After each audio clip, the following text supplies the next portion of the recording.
I'm Alex. And I'm Teddy. And I'm Spencer. And we are The Button Mappers. Hey, the Button Mappers.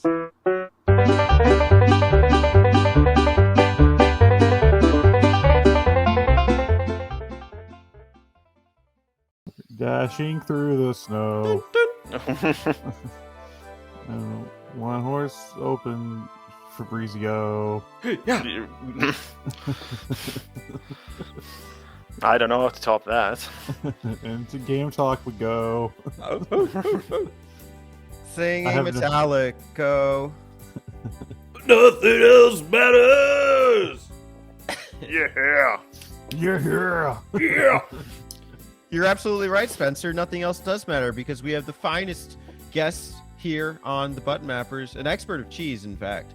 And we may bring him on for cheeses 6 through 10 today. That is Mr. Fabrizio FabryLON. Welcome back to the Button Mapper, sir. Hello, everyone. Thank you. Too kind. How are you doing, guys? Dude, okay. My allergies are fucking killing me this morning. So if I sound sniffly, that's why. I can't breathe through my nose. You gotta take Zyrtec. Perfect. So you're good. Yeah. We'll be extra nasally today. I'll be a mouth breather right into the microphone. I'll be like, and the next question. Proper breathing through the microphone. Yep. We made sure to turn all of our audio down, but just yours can be a just mine all the way up, basically. How are you, man? I'm okay. Been very busy with, as I mentioned earlier, to majority is I moved back to Italy after a long time in the UK. So interesting period. That's one thing that's going on in my life right now, but which is also taken quite some time away from gaming and all the good stuff. But other than that, I'm doing well. Hey, I've never been out there. What's the difference between the two places? Like, compare and contrast between Italy and the UK. Italy and the UK. Yeah, I've never. Well, culture, people, food. It's a very big difference. But they have the sort of European, in a way, common thing beside Brexit and all that nonsense. But I mean, I lived for 12 years in the UK and I was totally fine. So to be honest, I don't see that much of a difference. Also because the two nations by now are very, very similar. And a lot of UK people will probably freak out of this, but it's kind of true. Interesting. I've been to both, but it's been a long time. Oh, damn. Well traveled. Which one do you like the most? I was going to ask you that. It's like picking and be two very kids. careful what you say next. I don't know. It's hard to say. I would say just maybe Italy. Yeah. My sisters are from No, but London, honestly, I love both of them. When I went to London, we would go to Big Ben on New Year's Day, and I just remember being clouded with cigarette smoke.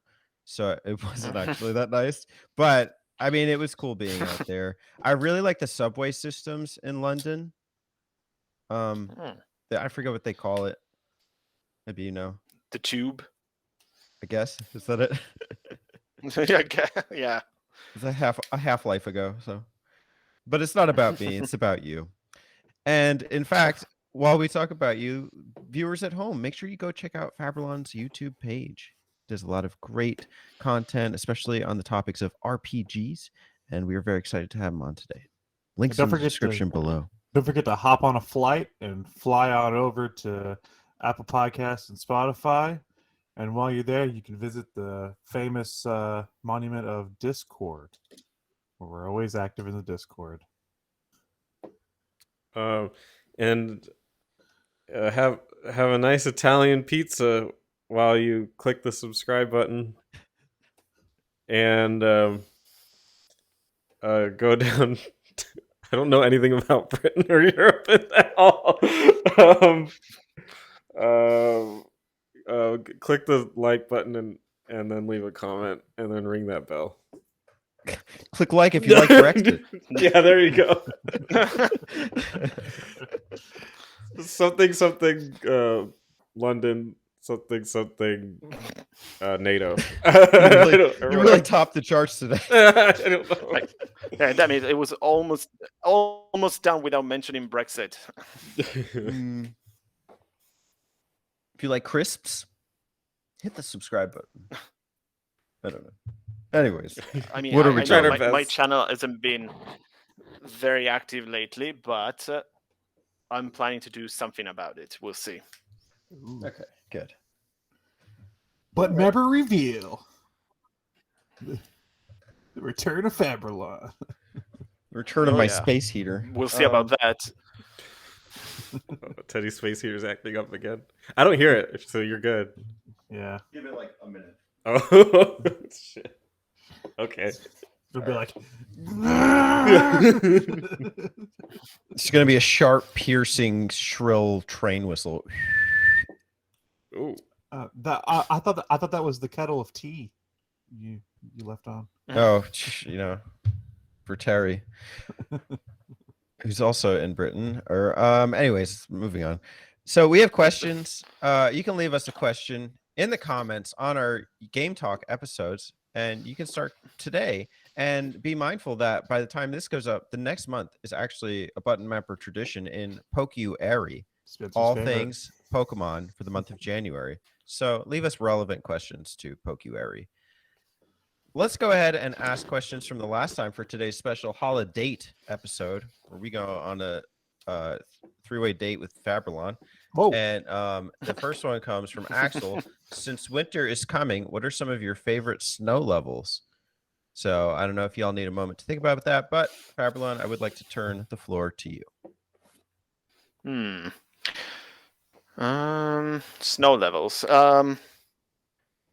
Well, since I've recently played a Mega Man game, there's always like the mandatory snow boss and Robot Master, so that could be a first hint. I remember there was still my favorite Mega Man game is Mega Man X, and there was a rather cool snow level there with the boss was like a big fat penguin robot kind of thing. So that could be one while I'm thinking about other snow levels now. So Chill penguin. yeah, it's so cheesy. Like it was called something like Chill Penguin or something like that. Penguin. It's been yeah, there we go. I'll give a couple answers. I love, obviously, shout out to my favorite game, Chrono Trigger, Death Peak, when you're saving Chrono, if you choose to do so, which you should. That's always a special place in my heart, and there's snow everywhere, and it makes it look just so pretty. And then a crazy shout out to Super Empire Strikes Back on the Super Nintendo.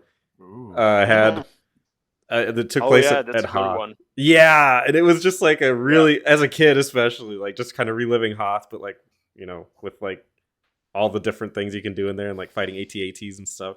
Just freaking awesome. So good memories. Yeah, you probably play for like 2 seconds before dying in those games. I remember Hard. super hard. I beat those games as a kid, and then I tried to Wow. replay them as an adult. I'm like, how the hell did I get through this? This game is freaking hard.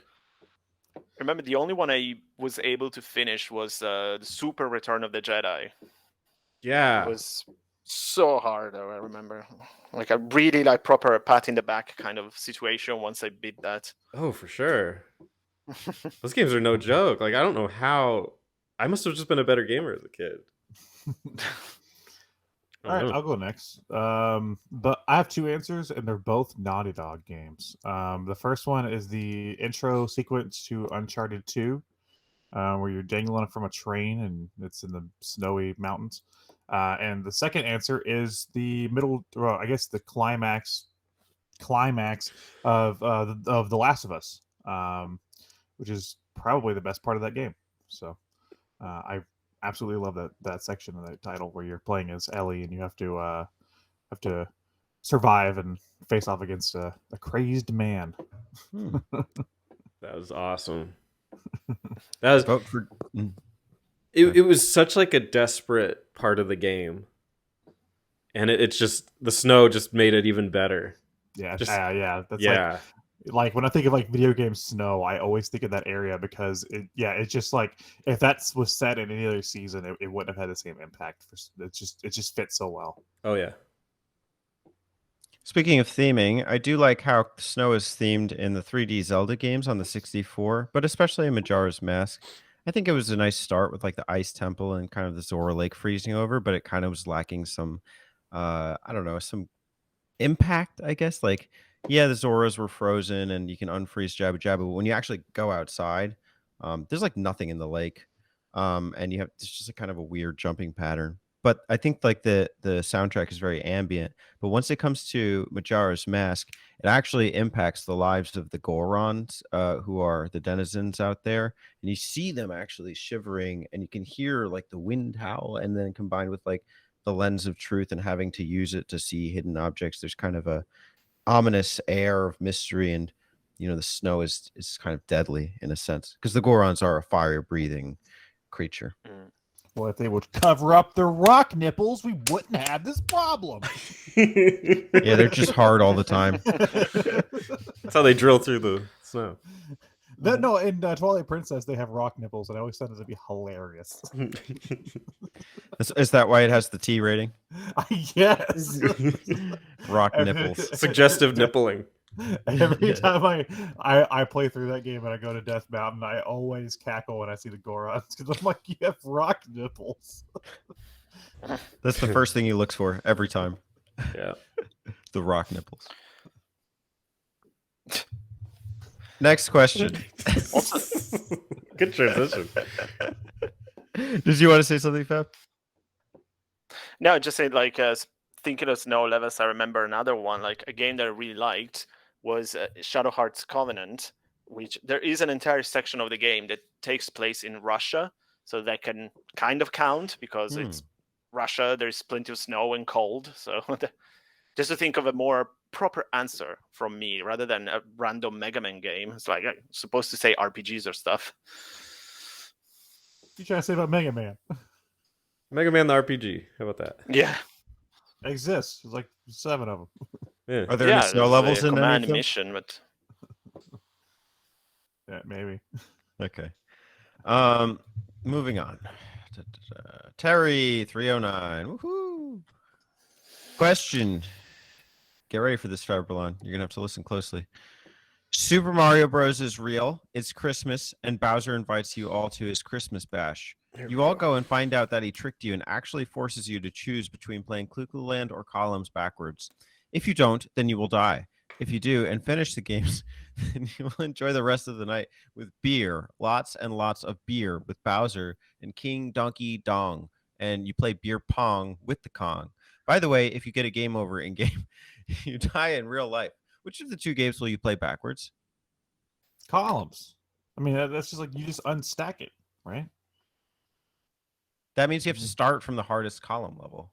No. If you're playing it, no. He didn't specify. If you're playing it backwards, I take it you're playing the whole game in reverse. Right. So from that sense, the game starts with a screen full of gems, and you just got to take them out. They just fly upwards off of the screen. So I'm picking columns because that's what reverse is. Not playing from the end of the game to the beginning, but playing in complete rewind. This opens up a weird conundrum though, because wouldn't then the game have to have been played forward at some point? Yeah, isn't this just like a guaranteed win no matter what? Yeah. Yeah, how Clu Clus Land you would have. if you were to play a game backwards, the assumption is that it was completed successfully. And therefore, you can't fail if you're just playing it backwards. This is the Chrono Trigger time paradox. yeah, it sounds like it. Because again, like if you play backwards, I mean, you play from when you finish the game from when you started. So how is it that you're winning? Does he mean you literally turn around so you can't see the screen like you're playing it? Oh, that could be it. You have to Play it with your hands behind your Yeah. back, like holding the controller. There's a lot of different things. Terry, you're gonna have to be more specific on your question. It's a little. Your question, ironically, is a little vague. Yeah.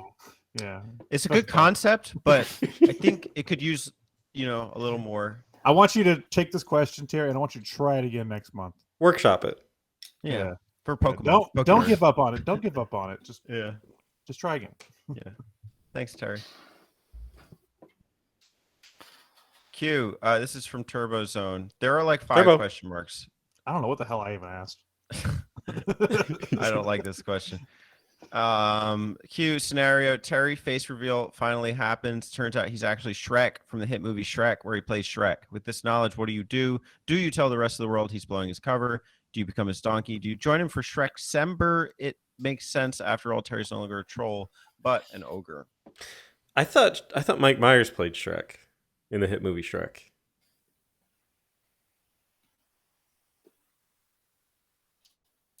Don't get it. So the question is, what would you do if you found out Terry was actually Shrek? Mike Myers? Would you like get his autograph? So Yeah. so Terry is actually Mike Myers. Basically. That's so. I would invite him on for Shrek Sember, which is happening next. I would do a reverse this month. Q&A. This is Shrek Sember. Holy shit! I don't have a game ready. I would ask him what the hell happened in the Love Guru. That shit sucked. Yeah, I'd have a lot of questions about his career. Guys, I don't remember posting this question at all. I think somebody took over my account. I think you've been drinking some No, Christmas you eggnog. asked this Yes. is you. I was just really drunk that night. Yeah. I'm gonna ask a Shrek question. Fabrizio? Why are you making him answer this? You don't have to. Okay. Next up, we have the ultimate question master. So what we call these things these days? Is that my papa? Alex Senior. VG mashup. Great episode. Q1. What are some of your most influential gaming YouTubers? Do you still watch their content? I think so. I would say occasionally I still watch Happy Console Gamer. I think most of us do, since he has been very influential for like YouTube channels and content creators in general. Though as I said, like occasionally.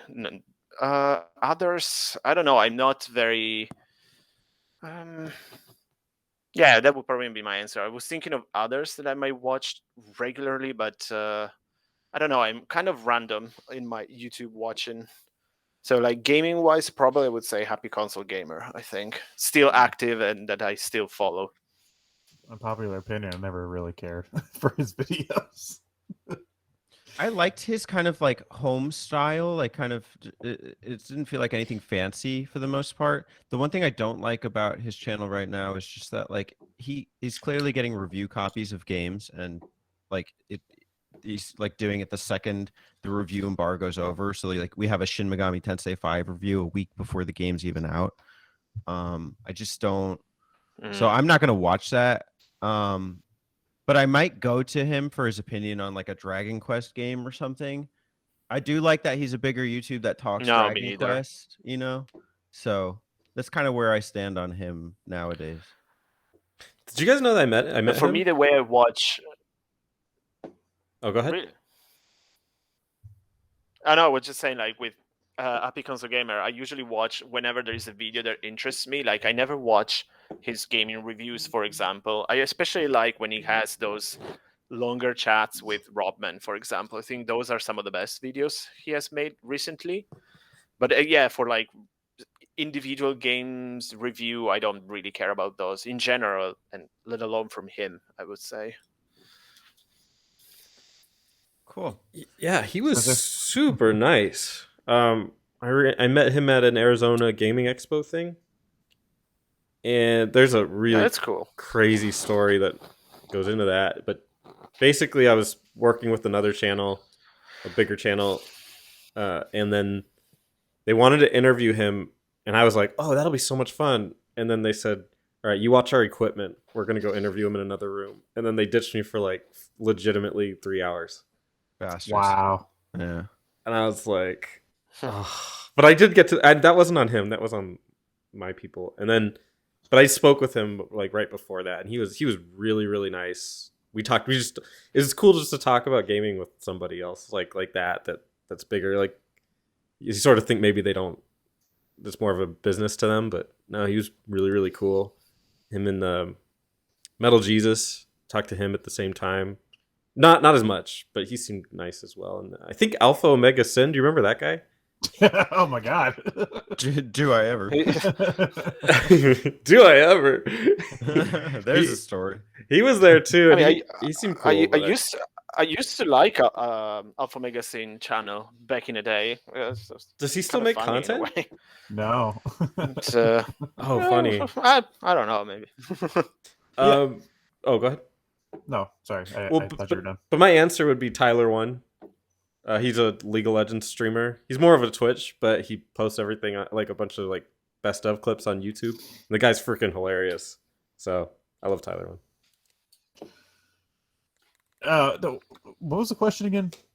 What are some of your most influential gaming YouTubers? Do you still watch their content? Okay, so obviously the most influential one was Classic Gamer. I'm not going to talk about that because I've talked about that too much. He doesn't make content anymore, so no, I don't still watch it.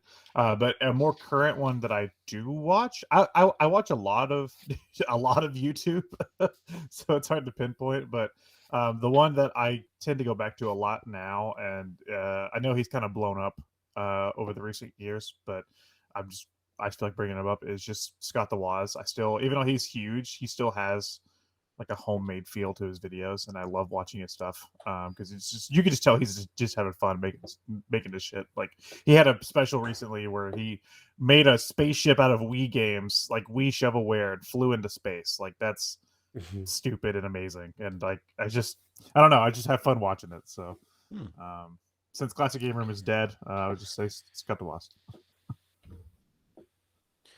Yeah, one thing I have to say, like in terms of like, sorry, T, just saying. No. To kind of complete the answer, I say because there is also the category of YouTubers who are not active anymore, and in that sense, I would say that the one that had the biggest impact on me, but unfortunately doesn't make video anymore, it's actually Dustin Kreis. I mean, I really really liked his channel and the way he made like discussions on games and the another gaming podcast and all of that. I really really like that, but as I say, like unfortunately he doesn't make videos anymore. But in a sense, like he's been much more influential than Happy Console Gamer to me, and it's like a rather small channel in comparison. I mean, he has a couple thousand at least subscribers, but again, much more influential than Happy Console Gamer. Since I mentioned that earlier. Cool. It used to be Classic Gamer for me, but I'm going to talk to you about some hidden gems, though. No, I'm not, because I'm not talking about Metal Jesus. How's that slushy, Teddy? Is it good? Hold on.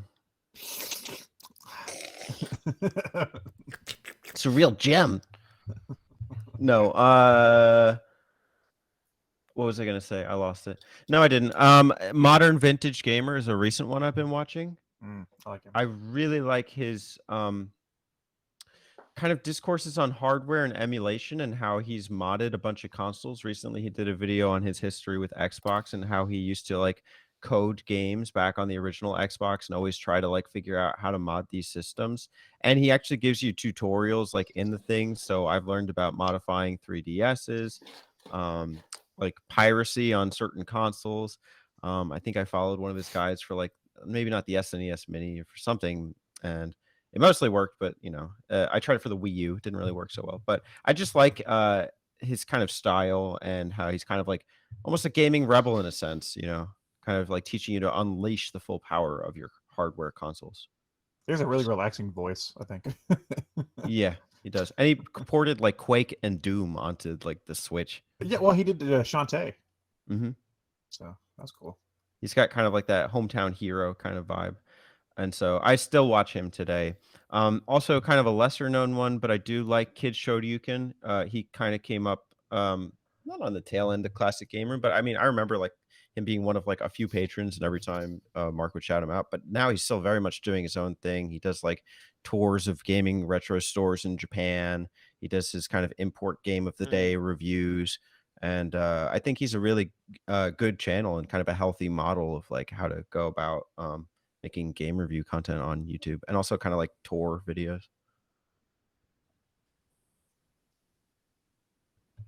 What's VG question 2? That was 2 questions, VG. I'm accessing your Q2 here. What? What are some of your favorite, most influential gaming YouTubers, and do you watch their content? That was 2 questions, but he has a second one.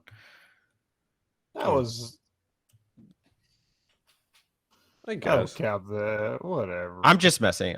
Which gaming company had the best 2021 release for you? I guess you missed the word release, but it's okay. Hardware or software? Oh. Spencer's gonna say Sega. Yeah, I guess. Well, I'll say Atlas because I don't want to say Sega. No, it's Sega. You have to say Sega.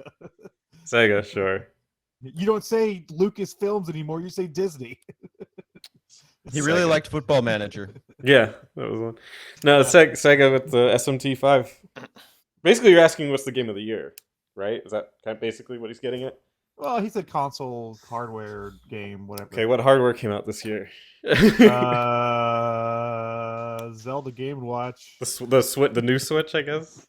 New one. OLED. Yeah. Oh yeah. Sure. OLED did come I don't out. know. That's dumb though. They're already having shortages of. So. That's just part of consoles now. I just the love shortage. gaming. Yeah. Gotta go digital. It's the only way. Yeah. I guess for this question, VG, be looking out for next week's episode of the Button Mappers, which is the Game of the Year awards. Remember when we did that? Yeah. He's in the episode, so Yeah. He'll be very surprised. I guess this is a good time to bring it up. FabryLON missed the Game of the Year award, sadly, but My fault.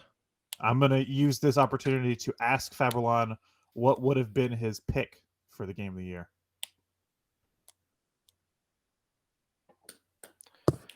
The pick for what?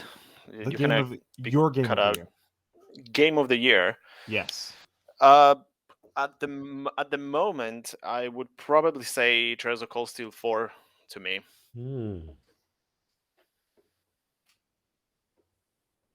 Since I mean, it's kind of more like first half of the year, but I mean on Switch, of course.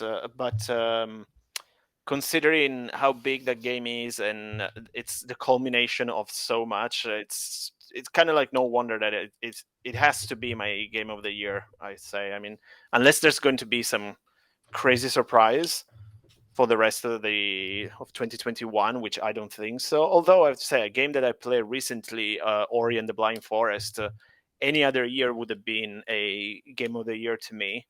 But to be honest, it would be very, very hard for something to beat Cold Steel 4 this year. So Cool. And if you want to hear the rest of our Game of the Years, check out next week's episode. Okay, Daddy, I'll pass it back to you. Sega! That was my Sega impression. Your impression of the company Sega? Yes. When I think of Sega, I think of Sega. We all do. Yeah. Because SMT5 is fucking incredible. Jesus, I picked it up and I couldn't stop playing. Like, it was one of those games. I know every time I start a Megami Tensei game, I'm not leaving the house. Yeah, it's And, real fucking good. Why would you leave the house anyway? Where are you at in there, by the way? Just real quick. I fused my first demons. I saw kind of like one of those massive demons, like what do you call those? Like the FOEs, like in Odyssey. Yeah. Entry in Odyssey, where you're not supposed to fuck with them until you're like higher level. So still like the sand area, but I think I'm on my second. I forget what they call them. It's like those windy things that come out of the ground, and there's like hordes of demons that come out of them. Oh yeah, the abscesses. I'm heading to Tokyo Tower. Very cool. Excellent, Mhm. man. The windy things. Abscesses. Yeah, windy tower. Abacus. I just sit there moving, Doing addition. things on a calculator. Yeah. Logging my hours in SMT5. Next. Did you answer, Alex? No, because mine is part of the Game of the Year awards. So All I right. plugged the Game of the Year awards 3 times now. Can you do it another time? Yeah, check out next week's episode of the Butt Mappers, where it'll be the Game of the Year awards, where you can hear what my answer was for this question, because it's also part of my Game of the Year award. My answer is also my Game of the Year award. Yeah, So that's- I didn't want to do that. So My answer is also Spencer's Game of the Year award. There you Okay, go. last question from SNES Mapper. Bruno, Sneeze mopper. what are your best and worst gaming Black Friday memories? I don't have that many gaming Black Friday memories. Black Friday memories in relation to games. Not that many in relation to games. It's What mainly is- I usually work. Do you have Black Friday? Yeah, I have to work. FabryLON? Oh, Cyber Monday? Are these celebrated internationally? We have them in now in Italy, and there were also in the UK, both Black Friday and similar. But I don't think I have like memories of a specific one, because again, so I cannot think of anything like particularly terrible that happened during one of these occasions. So I'm afraid I'll have to pass. I will say that the worst Black Friday I've ever had was the year that I worked for Walmart, which was a fucking nightmare.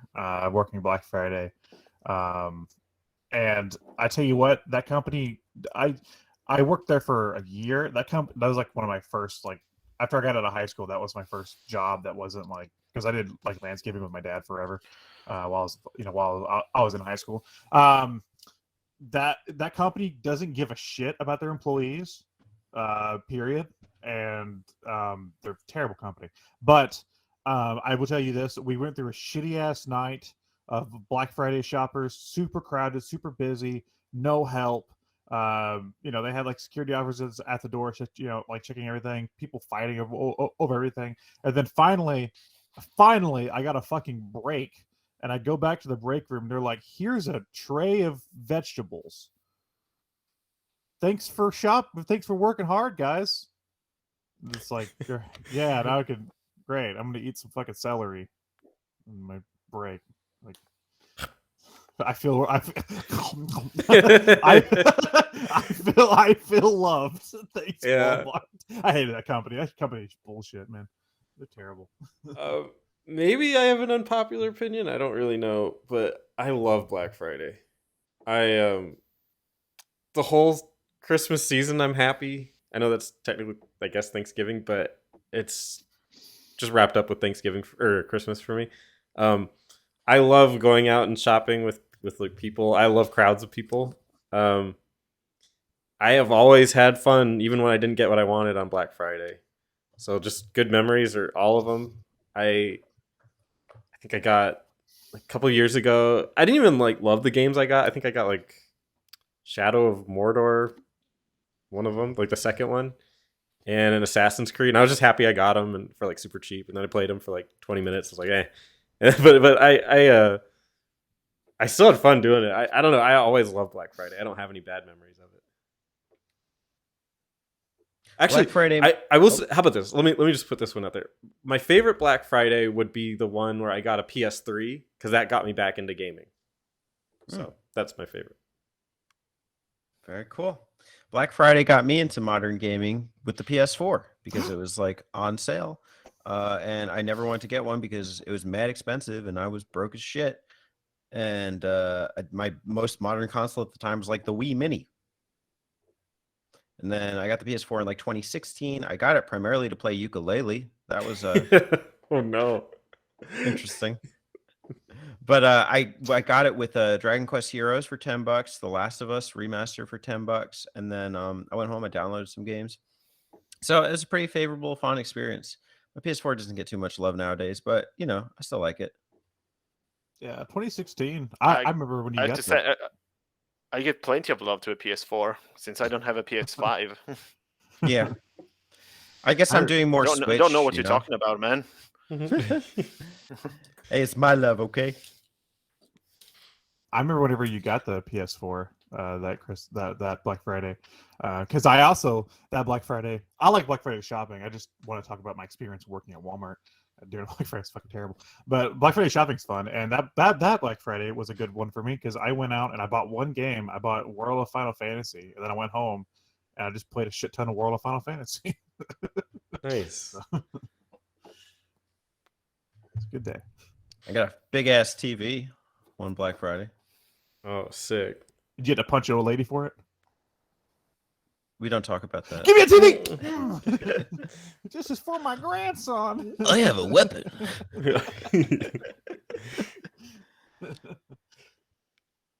Give me your TV. What are you gonna do? You're just an old lady. You're My weak. time in Best Buy on Black Friday. That's it for questions. But speaking of questions, I have a question for you, FabryLON. We are doing Game Talk, and there is no particular theme. No theme December, imagine. But we would like to know what game that you would like to talk about today for this installment in Game Talk. Sir, the floor is yours. It really depends since I was finally able, after moving back here, to play some games on different consoles. For example, as I mentioned earlier, I've recently started playing Shin Megami Tensei Strange Journey. Just an hour of it, so way too early to start talking about the game. But since there was all this craziness for Shin Megami Tensei 5 going on, and I'm still waiting for my pre-order to be delivered, which of course is like been delayed, just like what happened with Metroid Dread.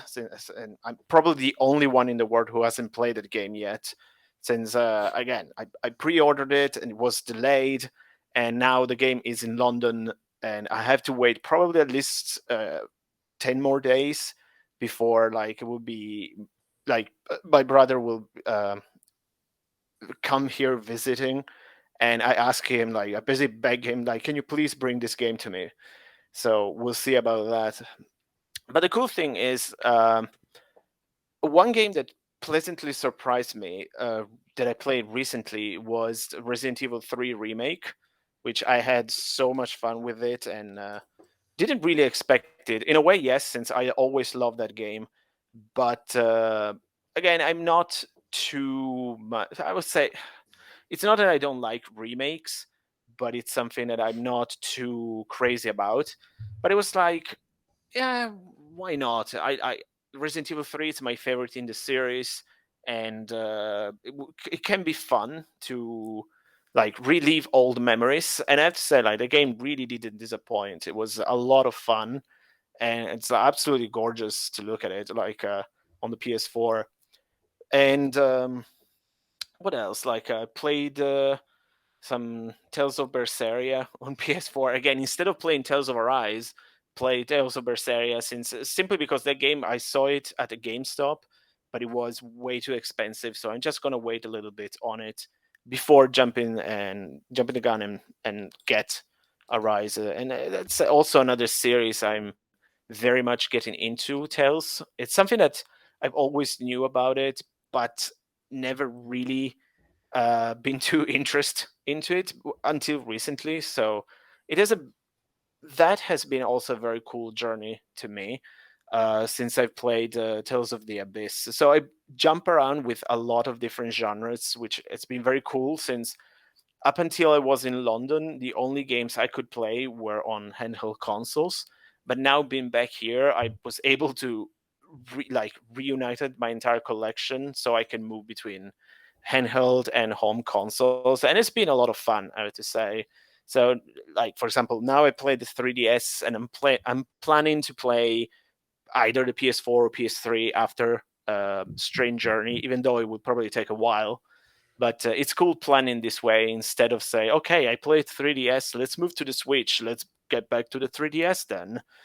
So, but I have to say, yeah, probably the surprise of the year has been Resident Evil 3, and but I really enjoy what I've played recently.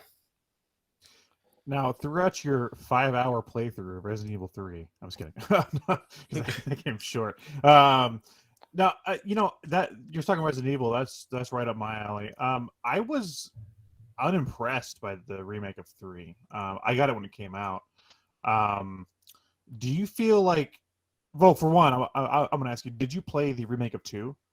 And how do you feel they handled Nemesis in 3? Because I don't like the way that they handled Nemesis in the remake of 3. Okay, it depends. I mean, to me, the big difference between the original and the remake with Nemesis is that in the original there was a better build-up to Nemesis. Well, in the remake, it's boom, it's already there, it's immediately there. But I didn't mind the different approach, even though, as I said, like I prefer like the better build-up in that sense. But it's yeah, I didn't have much of an issue with that. And with your first question, is like, no, I haven't played 2 remake yet. I bought it, and I will play it soon, because I heard like everyone praised Resident Evil 2 remake like crazy, and most people crapped on Resident Evil 3 remake, which I was very curious about it, because I say, why? It's a lot of fun. It's gorgeous to look at, and yeah, maybe there are some differences from the original, but that's kind of the point of a remake, I would say, to have something similar but maybe told differently, or you can have something more, something different again. But no, in general, I have a lot of fun with Resident Evil 3 remake. What do you prefer, the original or the remake? Which one I like the most? Yeah.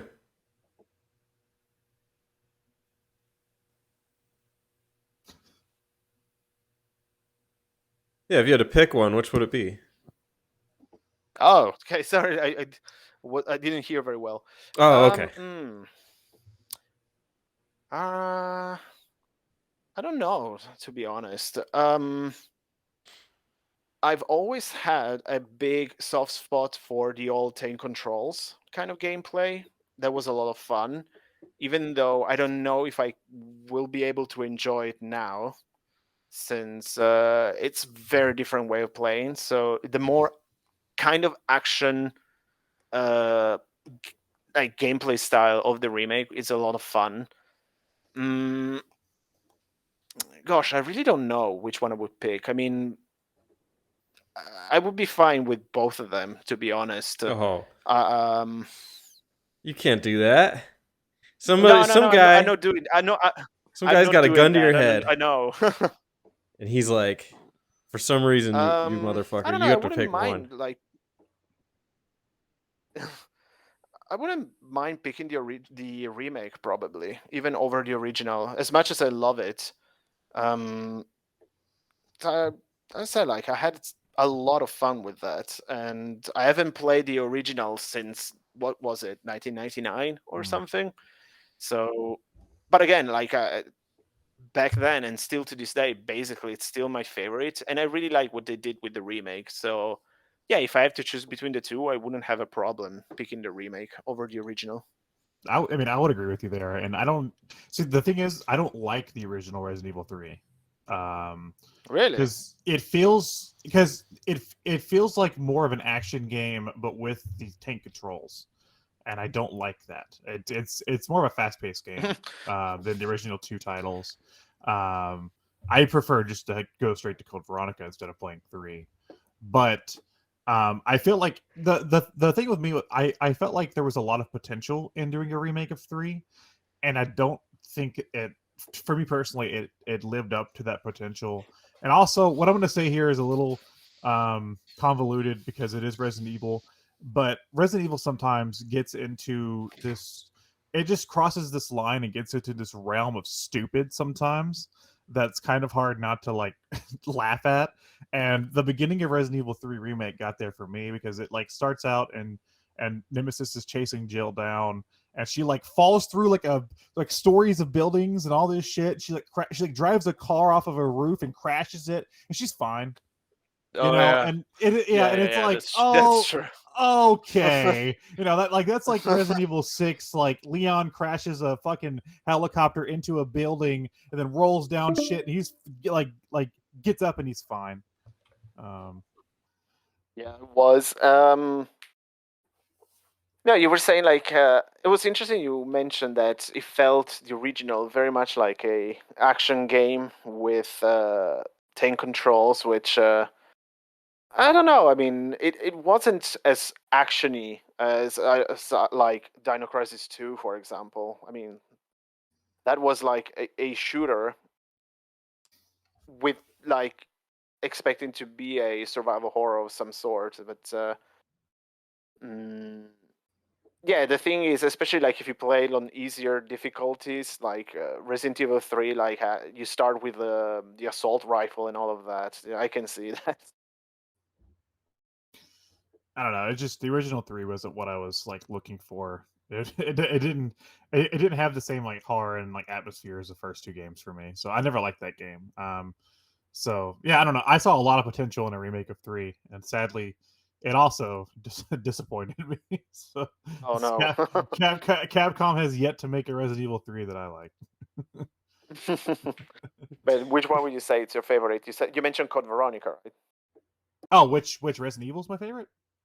Yeah. Oh shit.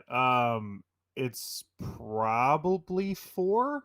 I know that's kind of ironic because that's more of an action game, but I feel like that game is paced really well. But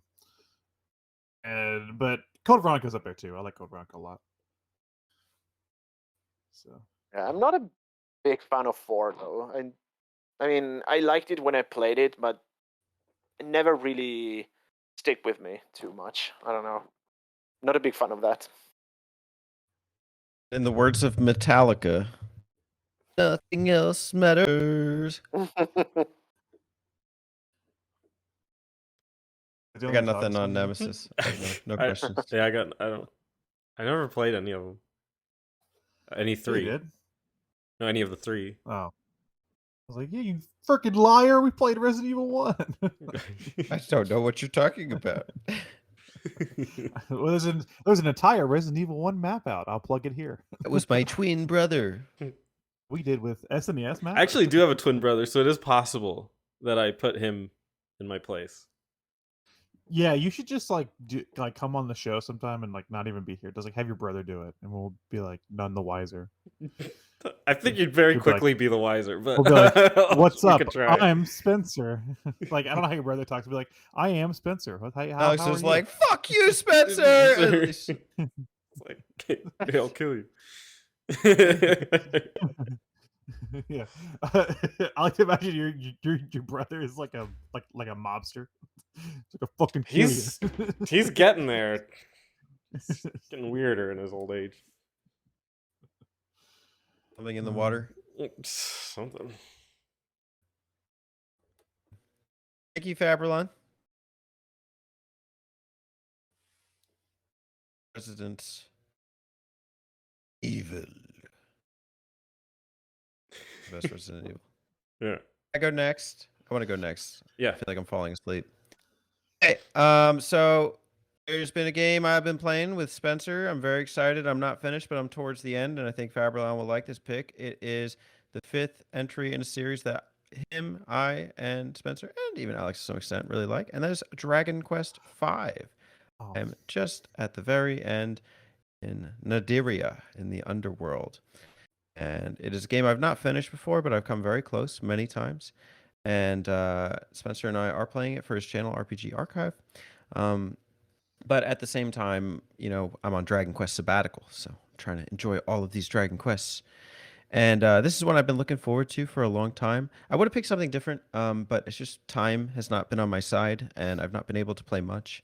and I'm not far enough into SMT5 enough to comment on it.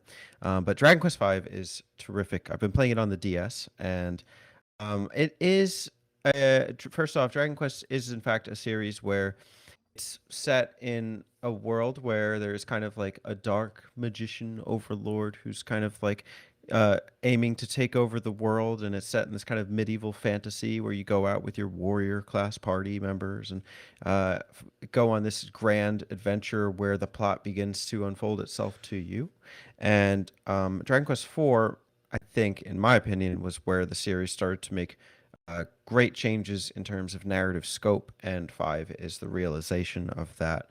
Five very much follows in the footsteps of four, where the dark overworld is. This is years later after the first entry in the Zenithian trilogy, where he is looking for children who are prophesied to eventually take him down, and that just so happens to put you in his trajectory, although not really in some senses, because he sees royalty first, and eventually paths interlope. The game is a massive commentary on themes such as tragedy, family, relationships, and monsters, and there's some really good monster taming in the game as well. And it's, I think in some regards, in terms of gameplay systems, it is a bit more rudimentary than future entries, than Pokemon, even to some extent. But I think it's still a classic RPG. It is one of very few games that have been an emotional experience for me. And I've kind of loved that about this game and this series. And even though I hadn't finished it the last time, a lot of the moments really stuck with me. And even seeing them again unfold has been a really beautiful experience. The orchestrals are fantastic. Every time you go into a cave, the classic kind of royalty theme music, bum bum bum bum bum, dun dun dun dun dun dun, dun dun dun dun dun. It's kind of iconic in a sense, as with the music, the monsters, the characters, the choices, and I love it for that. So I'm really digging my time with Dragon Quest V. I'm excited to finish the game and to continue my quest with Dragon Quest. Did you say common Terry? Oh. You did. A lot of people attribute Dragon Quest V as the best story in the series. I have a couple questions on that. How do you think, do you think it is so far? And how do you think it handles story in Dragon Quest in general? And how do you think it compares to other RPGs that you've played? Yeah, so I want to clarify the ones I've finished at this time. It is 1, 2, 3, 4, 7, and then monsters and rocket slime. And I'm right at the end of 5, so 5's going to be on that list. I've also come very far in 8 and maybe like 10 hours into 11. It's hard for me to quantify if the story is better than ones I haven't finished or made enough of a dent into. I think it's a very compact RPG and storytelling, narrative-driven experience in terms of turn-based RPGs in a way that other turn-based RPGs don't tend to be. This is roughly maybe 25 or 30-hour game, whereas most RPGs tend to go into the 40 or 50-hour territory. I think I really like it because like a lot of turn-based RPGs fall into this kind of Japan trope, like the Personas or SMTs, or like kind of like the anime-esque in like Final Fantasy. And I tend to turn off a little bit when that happens. Persona is a different story, but I do think it is kind of like anime-esque in a sense, and I think that is a bit of a trope. Versus, I think Dragon Quest is just like a really well-made game. It's a really well-conceived story. The impact of like certain decisions that happen, I think you really do get like, even though he's a silent protagonist, I happen to love just his identity is formed through the relationships with like your father, with your wife, with Bianca at the beginning of the game, with Harry, Prince Harry. There's even moments like where you just see like sub stories that like not necessarily they're sub quests, but they're sub stories that have like a really significant impact.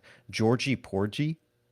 Like I don't know if that name means anything to you guys at like the last time you played it, but like just seeing that happen and seeing how it fits into like the grand scheme about like what's happening with like the quest to find the true hero, the legendary hero. And I think they're fun with it. Like this is really fun, and it's fun with puns. You know how they always give these monsters like, funny names, like but also just in terms of like plot lines. Like you're not the legendary hero, your son is. So like spoiler alert, I guess. What But about a Dr. Agon? Dr. Agon, classic. Dr. Agon. Like they weren't even Yeah, trying. some of them are laughable. Other ones are good, like Bruise of Ooze or something. I don't know, but you get the picture. I love that every monster that you tame gets a nickname. They get like one of like 3 or 4 nicknames. So they have Yeah. not only do they have like 4 different names for each one, which is kind of cute. Mikhail Slime is Mikhail. It's not even Michael. It's Mikhail. Yeah. So good. I mean, I could have a That's million great. questions for you on this, and I will, but I don't want to take up all the time on this one. I actually have a question on that. So, have you watched the Dragon Quest movie Your Story? No. Yes, we all three did. We did a Discord server and we watched it. Oh, that's cool. Oh. Okay. Do you want my thoughts? Yeah. I was with it until it became a "you're in the movie" type of thing. Yeah. I was gonna ask Teddy at the end of the game whenever you find out you're in a simulation, how does that work on that? Haven't gotten to that part yet, and One I of the more- probably never will. One of the more unique SNES experiences, I'll tell you that. Yeah, Yeah. you find out you're in a simulation in the future of a Super Nintendo game, and it's like it predicts its own its own legacy. There's only people in One of their Japan legacy- because it was only on the Super Famicom, so we weren't even treated to that kind of Yeah. meta true. experience. Yeah. Now as a person, because I am As a person. that's only really play that only really Alex played- the robot, as a human. I just wanted to make sure that you guys knew that I have human emotions, and that I am a human. Now, I've only really played put time into 11, and I am wanting to go back and play 8 because you gave me a copy of 8. Would 5 be a good place to jump in? Do you feel like that'd be a good starting point for people? Yeah, I would say so.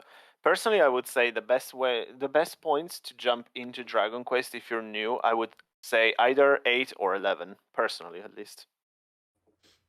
But 5 is a good place to start because really you don't have to play Dragon Quest games chronologically. So Yeah. I mean, First one I ever. you don't need to play 4 to enjoy 5. Right, yeah. Although it does have some bearing on Well, just the yeah, rest. there's the Zenithia thing, but other than that, it's its own thing. That's not true because in the sense that the Dark Magician or like the kind of what was it, the theory of evolution or whatever, like they started Ragnar's chapter by abducting kids, and that's still very much a theme even from the first ghost town that you go into in Dragon Quest V and even throughout like the other sagas. So, having played these back to back, I do see a bit more semblance between the games. Okay, There's some joint themes, but I'm with more with FabryLON on this. I don't think you Don't need it. I think it's course, very but very light on the you look for it, it's there. It's not just like, oh, there's a sword in this one and a sword in that one. It is a little bit more detailed than that. So I just think it's a disservice to say that there is no connection. My answer to the entry point question is actually I have like 5 entry points that I would recommend to people, and it depends on what you're in it for. If you're in it for the history of kind of turn-based RPGs or RPGs, I say Dragon Warrior 1. If you're in it for gameplay systems, I almost say Dragon Warrior 3, or maybe even Dragon Quest 7. Dragon Warrior 3 was my first one on the Game Boy Color, and I think that one has excellent party building sets. If you're in it for just like a compact, quick story, Dragon Quest V. It's a really beautiful experience. If you're in it for more of a 3D experience, probably Dragon Quest 8 or Dragon Quest 11. But that's like 5 Dragon Quests I would recommend to people for different reasons. So it depends what you're in it for. I'm stupid. I actually have Dragon Warrior on NES, and I've played that. I often forget that that's Dragon Quest. Yeah. It's a good because game. the box art of that game's awesome, and then I'm like, oh yeah, and then I see like the rest of Dragon Quest, and it's like Akira Toriyama, which to me feels like anime, by the way, Teddy. And I see that I'm like, oh yeah, Dragon Quest, but then I see the Dragon Warrior NES game, and I'm like, oh shit, this dude's gonna fucking slay this dragon. It's funny you talk about the anime part. I was gonna mention this with Teddy's thing, but they specifically went out of their way to make the game as little anime as possible, despite the fact that the artist is Akira Toriyama. When I see his artwork, I just see anime though. That's just me personally. Sure, but that artwork is solely relegated to the box for the most part with these first Yeah, like that's true. 6 That's true. games. Hmm. Chrono Trigger is more anime than Dragon Quest. That's true. That's a hot take. That's The true. though. PS1 forward. Chrono Trigger is basically a playable anime. I didn't think it was funny that how dare you? I didn't think it was funny that the Persona is the playable anime. But I thought it was interesting that you mentioned that you thought Final Fantasy was pretty anime. Because I don't think it's that anime until they kind of get more 7, tropey yeah. as it like maybe 10 on or something. I don't know. But Yeah. but it really isn't that 8. maybe 8 because it's more like anyway. Yeah. I don't want to talk about 8. That just Yeah, 9 maybe is kind of like going back to roots. but It's hard for me to speak because I'm not a Final Fantasy fan. Mhm. It's just what I see on the outside. But it definitely the anime community really grabbed that one because it was so popular. But it really isn't that anime until they started like grasping onto that and being like, okay, our community likes this. So now it's a little more that way. 7. Oh yeah, the first like 6 games I are don't not know. anime at all. Yeah, I agree there. Maybe I owe him a try. I don't know. Yeah. Dragon Quest it's 5. It's V. Yeah. Dragon Quest V. I'm gonna start pronouncing the Roman numerals like letters. Have you guys played Final Fantasy? Yeah. Can't wait till Combine Dragon the 2 Quest best games. 355. Get tomato juice. Yeah. Dragon Quest V8. No, that's I the don't even know racing if one. FabryLON knows what that is. It's Splash. Okay, cool. I'm done. All right, very Not done succinct. You're not done. You're finished. Teddy's docking time is over. Speaking of robots, which I am not. It's weird. Alex keeps trying to convince us that he's not a robot. It's like, why would you do that? Can't wait for him to talk about like Astro Boy today. Yeah. No, he is I'm the hero actually, of my people, my human unless people. Spencer wants to go. Unless Spencer wants to go next. Spencer, you want to go next? Oh, go ahead. Okay. You're gonna do Detroit Become Human? Yeah. Because I relate to it. I mean, 'cause it's no. So I wanted to. I was originally going to do Halo Infinite, which I have been playing a bunch of, but you can hear more about that at the Game Awards, and I don't want to do that today. So I decided to do something else, and I looked back on the previous holiday seasons, and I picked up a pattern that I had. Back in 2019, I talked about near the holidays. I talked about a game for the Neo Geo called Aero Fighters 2. Last December, I talked about the Samurai Showdown Neo Geo collection. So I wanted to stick with something that kind of fit that SNK theme. I haven't done an SNK game this year. So today I'm here to talk about the King of Fighters Neo Wave. Now, the King of Fighters Neo Wave is part of the King of Fighters franchise. If you don't know what that is, it's basically a culmination of all of SNK's franchises into a fighting game. They have characters from Fatal Fury and Art of Fighting and Akari Warriors and Psycho Soldier and a bunch of different franchises they own, all in one big fighting game, like a Street Fighter game. Neo Wave is interesting because it was a game that they produced in 2004, 2005 for arcades for Sammy's, what was it called? The Atomus Wave system. And they did a few games. I don't know anything about the Atomus Wave, so don't ask me questions about the Atomus Wave because I will not give you any answers. But they made a few games for the Atomus Wave, which I've played a couple unknowingly. They did 5 games. So again, I know nothing about that system. I played the Xbox version, the original Xbox version of King of Fighters Neo Wave. And King of Fighters is a crossover fighting game. It's still going. There's a new one coming out in like February. And it's really interesting. It's like a 3-on-3 Street Fighter game. I've played a ton of them. The King of Fighters games, they have 2 types of games. They have the main series games, which are the games that keep up with the title's current story and the teams within that. And then they also have the dream match games. Usually they'll do one and then the other. Neo Wave is a dream match title, which means they could include any of the characters in any of the teams, and the story does not matter.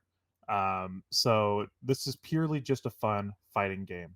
Now, being released in 2005, I will say that the sprites in the game look a little dated. I think a year after this, King of Fighters 11 comes out on PS2, which I played a shit ton of, and that game looks way better than this title. So I don't know if it was where this was the first game they made for the Atomic Wave. Maybe they just used older assets for that, and borrowed older character sprites. But I will say that was the only downside for me, was the characters looked a little weird. Looked like the sprites were from like '98 or something, and this is the title from 2005. But other than that, I mean, it's just a great King of Fighters game. The only thing that's really special about this is that there is a special mechanic. You can push one of your shoulder buttons, and your character will go into heat mode. And heat mode allows you to have raised offense, but at the cost of it slowly drains your health. So really, heat mode is for if you're backed into a corner and you really just need to pummel your enemy for a minute, but it will cost you some health in return. I didn't use it that much during the game, mainly because I don't want to drain my health. I like to play the game normally, but heat mode is a thing. They didn't keep it for any of the other King of Fighters titles, so it is what it is. But it's just a great fighting game. So, King of Fighters Neo Wave. System did you play it on? The original Xbox. Well, I actually put it on my Xbox Series S, but it's for the original Xbox. It's the port that came out on the original Xbox. I believe they also had a port on PS2. You played it with the Xbox One controller? The Xbox Series controller, yes. Xbox Series, okay. How is it with the controller? It's fine. I mean, I played it. This isn't the 360 days anymore. The D-pads are fine on the newer Xbox controllers. But honestly, when I play, I'm that weird kid that when I play a 2D fighter with a newer controller, I still use the stick to play, because I feel like putting them on, because like if this game especially, and King of Fighters especially, have a lot of input commands, like ridiculous input commands. So I find it easier for me to use the stick to do input, to do that. It kind of feels like using like an arcade joystick to me. I know some people are way against that, but I don't know. I just train myself to do it that way, so it felt fine. Like It's one input command that you have like that requires like a lot of dexterity, I guess. I mean, I can't like. It's more of I don't I have to remember. look it up. I don't care about that. But I mean, is it like It was down like- right A for like yeah, Sub-Zero? no, you know, like for a well, snow. there are some that thing. are that simple. Like if you're playing with like like Terry Bogard, he's like, you could do like the front forward, like a quarter circle thing, and you'll do like a punch, or like hit the ground or launch a thing. But there are some commands that are like string of like 5 directions in a button and shit like that. Because like I said, SNK fighters get a little complicated when it comes to that stuff. They're a little more complicated and complex than Street Fighter is. So, but again, I don't have any issues using the Xbox controller for that. In fact, that's how King of Fighters 15 comes out in February, and that's how I would be playing that title. Is with Well, most of them they use like the joystick on the actual Neo Geo itself. So I mean, it makes sense. Yeah, I'm actually a buddy of mine that I work with. He buys and sells a lot of stuff. Like he'll buy stuff off of like Facebook Marketplace and then sell it, and for like higher prices, because people don't know what they have half the time. And he actually recently bought a Xbox fight stick, and I'm gonna buy that from him in the coming month. So when I get that, I will be playing this game with the fight stick, and maybe I'll see how that fares compared to the controller. Can you describe the Thomas Wave? Don't you the fucking Thomas ask Wave? me Thomas Wave. Hold on, hold on. I'm on the Wikipedia because I didn't want to miss anything that I wanted to talk about.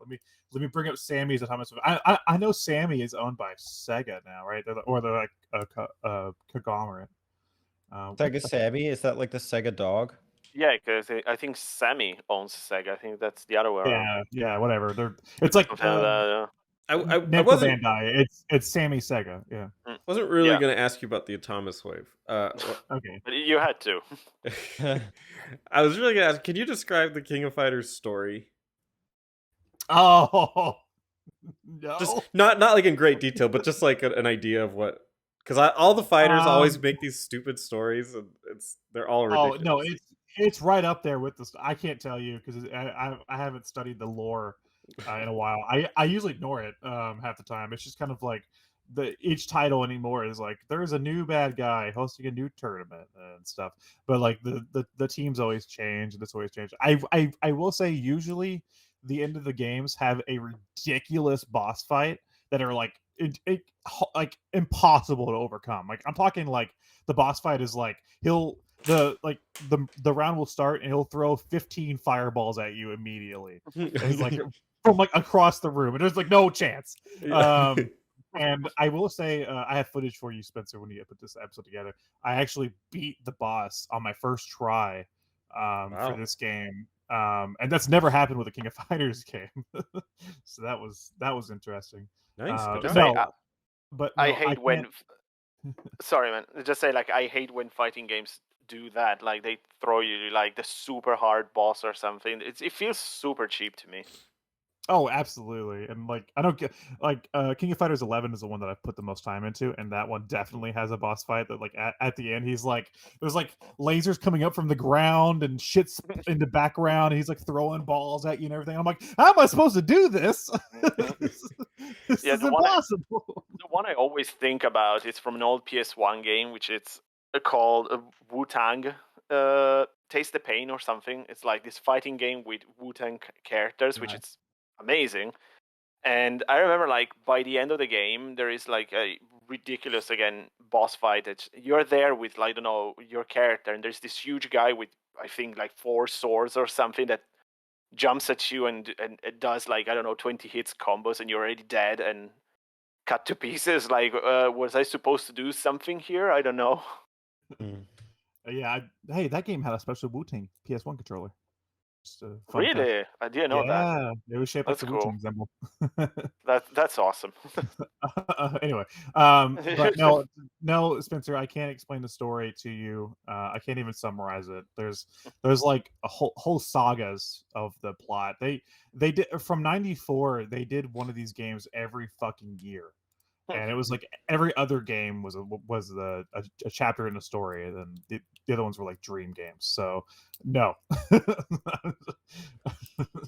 I'm always so fascinated that they're willing to do that, and I get why, because there's people that like there to be stories for the characters, and they'll get behind the characters based on the story. But they're all garbage, and every time someone's ever come up to me, they're like, "Oh, the new Mortal Kombat's out, and you're not going to believe what's happening." And I'm like, "No, I don't give a Dude, shit." I love the plots in Mortal Kombat because they are garbage. I remember JD trying to explain it to me once, and he was like, "Okay," and then I don't remember which, but he's like, "And then this one, they go back in time to redo." I'm like, "Stop, just don't." Of course they do. Oh, that's 9. Sure. Mortal Kombat, I could tell you the lore of. King of Fighters, I'm not as familiar with outside of just playing the games. But yeah, it was interesting because these games for a while there were like yearly releases for the company. They're basically like what you would consider like sports games, like it was like King of Fighters 94, King of Fighters 95, 96, it was like yearly for a while. Then they started numbering them. So I think the last one to have a number was like 2003 or something like that. So yeah, they would number these for a while. So yeah, they were kind of like yearly releases. So I couldn't imagine like trying to keep up with the plot of these fucking games throughout that. So dumb. It's like now this team is together and these characters, and Terry has a brown jacket now. That's like actually a plot point. Where did he get the jacket? Go back Did in he time. buy it? Did he kill somebody for it? Find out. And then on top of that, they still had like their own series going for some of them, like Terry, like he had like the Fatal Fury games. The last one was Garu Mark of the Wolves. So it was like you still had plot outside of that. Basically, King of Fighters is the Kingdom Hearts of fighting games. Did you say Kingdom Hearts? That's a great review. I'm just It fucking says with it all. you. Plot wise, but again, gameplay wise, I actually prefer the King of Fighters and SNK fighting games over like Street Fighter. I feel like Street Fighter, there are like 7 different characters that all throw Hadoukens. And it's pretty it's I don't know, Street Fighter is pretty basic to me. I do like Street Fighter, but yeah, it's like I could easily name tons of characters that all kind of do the same things, and then when they do try to do stuff that's kind of unique, it doesn't always work.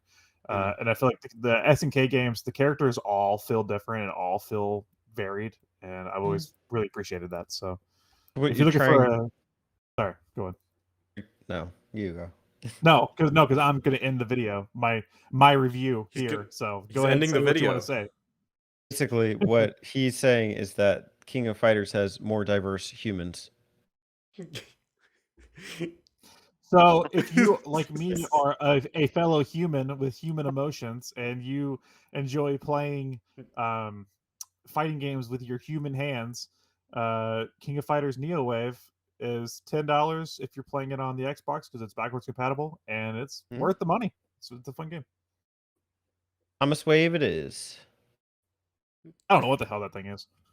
I've played 4 out of the 5 games they released on the Thomas Wave, and I never knew what it was.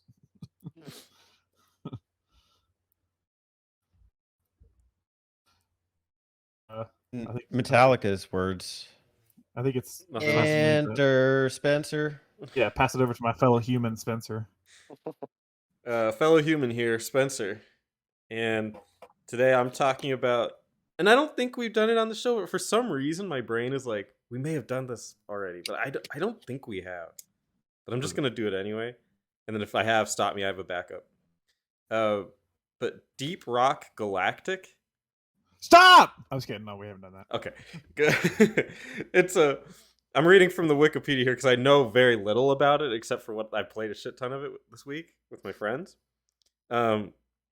It's a cooperative first-person shooter video game developed by Danish studio Ghost Ship Games and published by Coffee Stain Publishing.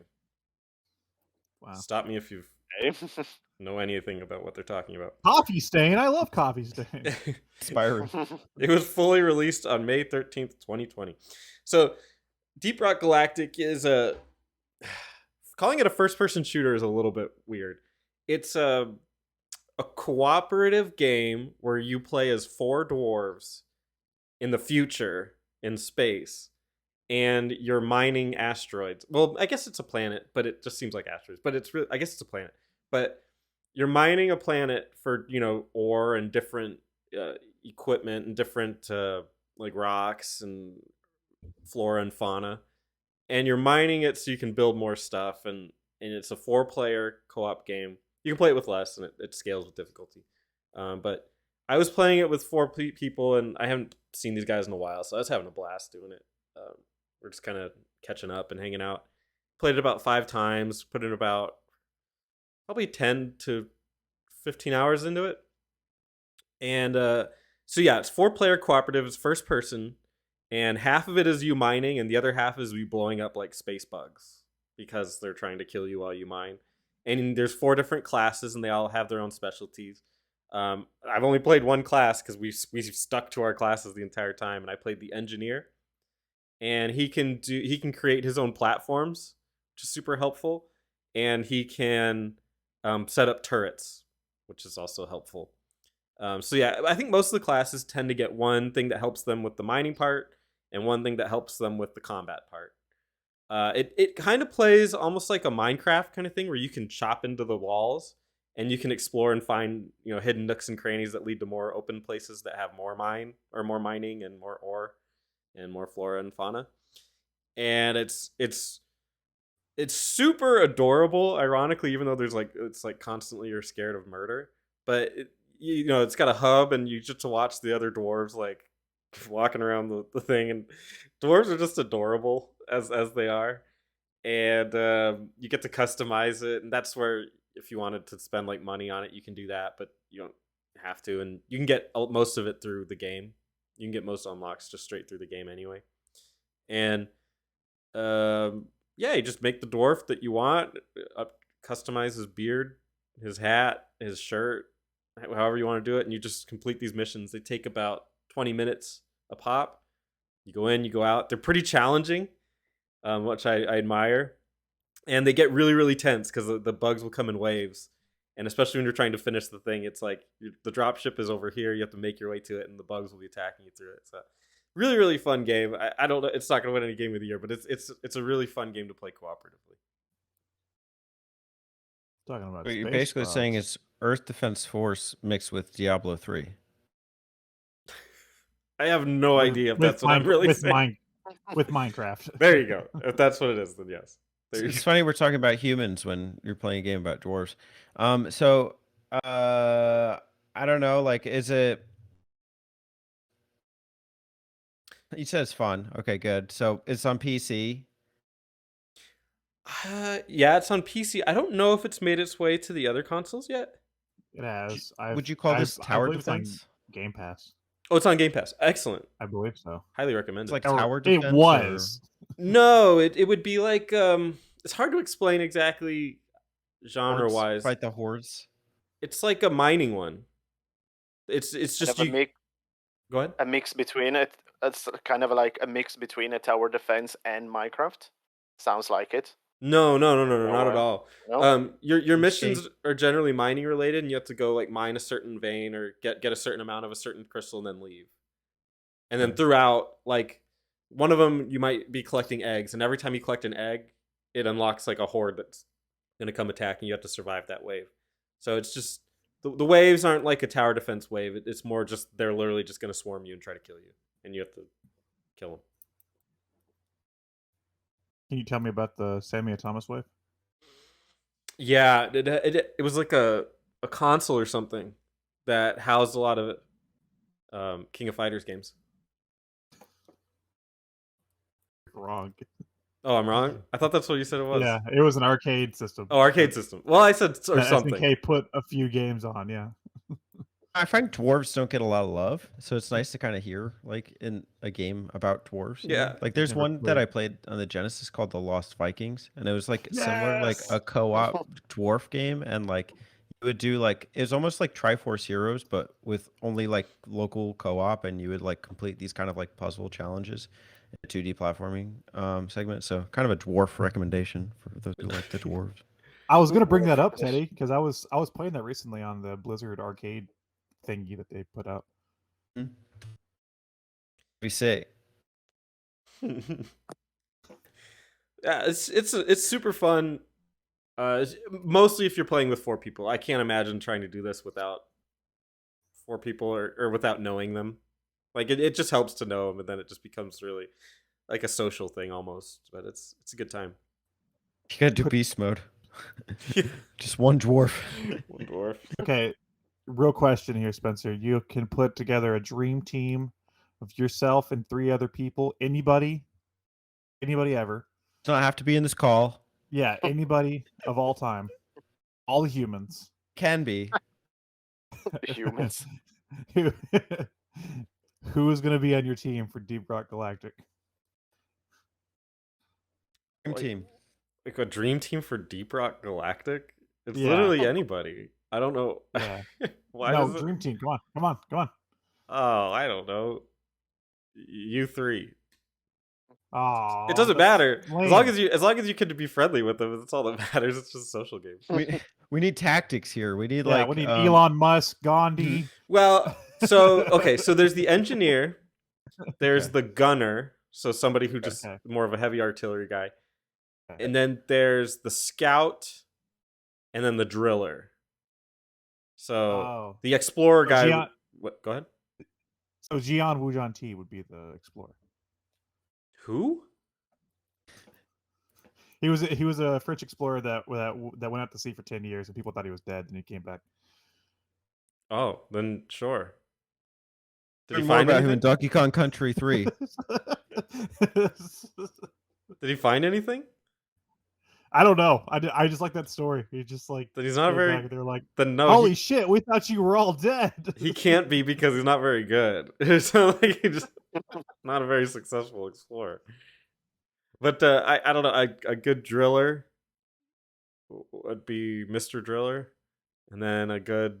I said humans, actual Oh. people. Ironic that you're saying that because it's a game about dwarves, but I meant like you're playing the game in real life with 3 other people. yeah, Who's your dream team? it's you guys. Smash Mouth. Yeah, the Smash Mouth band. The band, like, there's 4 of them though, right? Yeah, I'm not in They're it. taking the. Oh, they're just. It's just them. I want to see them play it. I want to see their stream of them playing Deep Rock Galactic. They're assholes, guy. Man, like Smash Mouth, they're assholes. Sure. Gotta be. I don't play Shrek. Why do you know anything about Smash Mouth? People started throwing bread at them on stage because they've been assholes. That's hilarious. They've been like they've been like I don't want to go on a tirade about why Smash Mouth are assholes. You sounds like you No. just started one. I don't know. You say you don't want to. You like Really don't want to I'm do getting this, out guys. of. I'm gonna take my human emotions and I'm gonna leave this topic. Secretly, I cried inside when I saw them throw bread at the stage. yeah. Tell us about your And I trauma. was like, you getting breaded. You're getting breaded? Anyway, Deep Rock Galactic. More about this game, please. If it's on Game Pass, do it. It's fun. Good time. Yeah, I always saw it and didn't know what the hell it was because like even like the picture on Game Pass is just like the logo. And I was like, wow, that tells me nothing. It's got a sense of humor too. It's not the funniest game, but it has at least a little bit of a sense of humor, which you have to be if you're a futuristic dwarf mining game. So check it out. I wanted some deep lore. There isn't any. Dwarves have like the most interesting history, I'd feel like. Give us the history. It's Theorycraft. This driller came from the mines, and he spent years with his canary so he could find his way out. Once he found his way out, he was recruited by the Dream Team, the Smash Mouth Dwarf. Maybe Said, that's "Hey, what now Gian you're an Wujanti- all-star." Maybe that's what Gian Wujanti found was a bunch of drawers, like a colony of drawers, but he couldn't tell anybody. When I was in college, I did a report on dwarves in my mythology class. Wow, They're so cool. they're pretty goofy. They used to be their whole point was that they were underground. They're basically elves, Yeah, but they're no. underground, and so they're just Just- like these dark creatures. Sleepy, bashful, Yeah. grumpy. Yeah, you got it. In the I'll just say, original, oh, go ahead. No, sorry, I was just saying, like, I thought you were gonna say you did a report on Smash Mouth. It's like, wow. Yeah, people throwing bread at him. But in the original stories, I can't remember which god they did it because it's Nordic, but I can't remember which god they did it to. But they had like a gangbang on one of the female gods. Whoa. It was super random.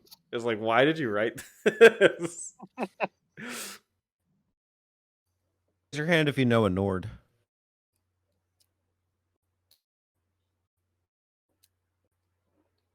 This is an audio show. Thank you for someone else for speaking out about that. All hands are raised. I don't know if you guys at home saw that. We were all. Yeah, I have both of my humans' hands raised. There's 2. Alex somehow has 3 hands raised. I think we need to. We have, Whoa, we have a question. I for mean, him. I have 2. It's like one just lowers. I'm just like all you humans. We're secretly a dwarf. That's who's With recording my- all the videos. My skin and my muscles and my brain and my circuit board and my feet. Yeah. This is a video podcast about becoming human. The only place to do FabryLON it is Fest Detroit. probably doesn't. FabryLON doesn't know what the hell's going on right now, guys. Kind of lost. FabryLON's As you can tell, witness to the coming alien apocalypse. It's actually a dwarf apocalypse. I don't know if you guys were aware. This is what happens to our guests. We bring them on and we're like, "Welcome to the show, guys." And then like at the end of the show, we're just like, "Smash Mouth, dwarves, robots." Yeah, I think that the college essay on Smash Mouth is a winning idea. Yeah, Mujanti. Disappointed I didn't do that instead. Norse. Did you ever gangbangs. write a paper, Fabrizio, that stuck out to you? On Smash Brothers? Smash Brothers. No. Something sticked out. Not particularly. I mean, I had to wrote quite a few of them, but I don't think any of them were particularly amazing. So like just in the norm zone kind of thing. Since like I studied history, so there wasn't anything particularly incredible in my writing. I mean, now I'm like working in that. I can write more about random stuff a bit more. Like, oh, I got a theory on this thing, but we'll see in a few years if they have any sort of impact or not.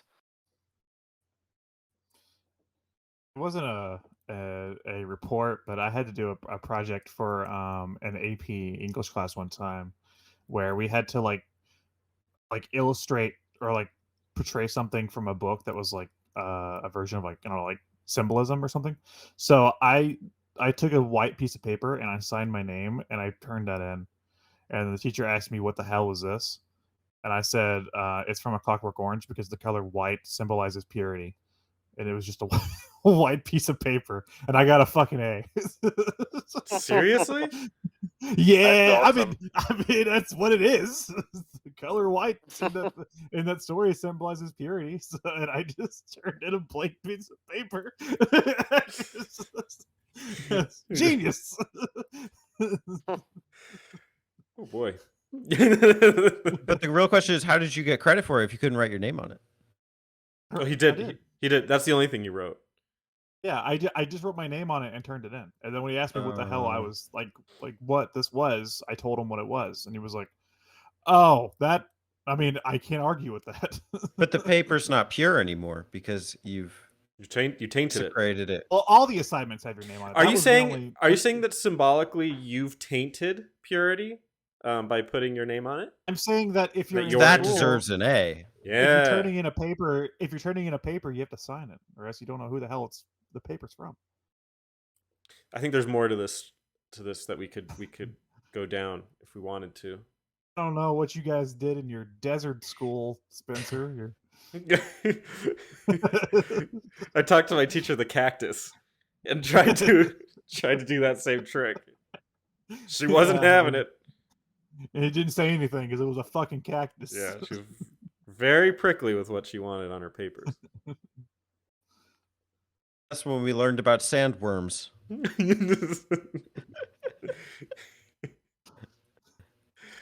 Let's not torture Like the Fabrizio anymore. It's the scene from Beetlejuice. Yep.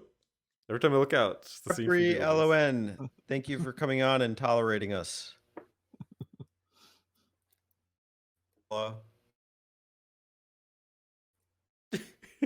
He said bye. What? I cannot hear you very well. Oh, well, we said thank you for coming on and tolerating us, and we hope to have you on again soon. And maybe this is gonna work out. We'll get you on the award show somehow. This one, but the next one. You know, my bad. Hello? Sorry, my connection went and just gone for 2 minutes, basically. Thank you, FabryLON. We'll see you again. And to the viewers at home, we'll see you again soon. You can say bye to the viewers. Bye. Yeah, bye, viewers. Bye. Stay human. No, Stay human. Seriously, thanks for having me, guys. It was great chatting with all of you. All right. Wes. Good talking. Hey y'all, don't forget to subscribe to them button mappers.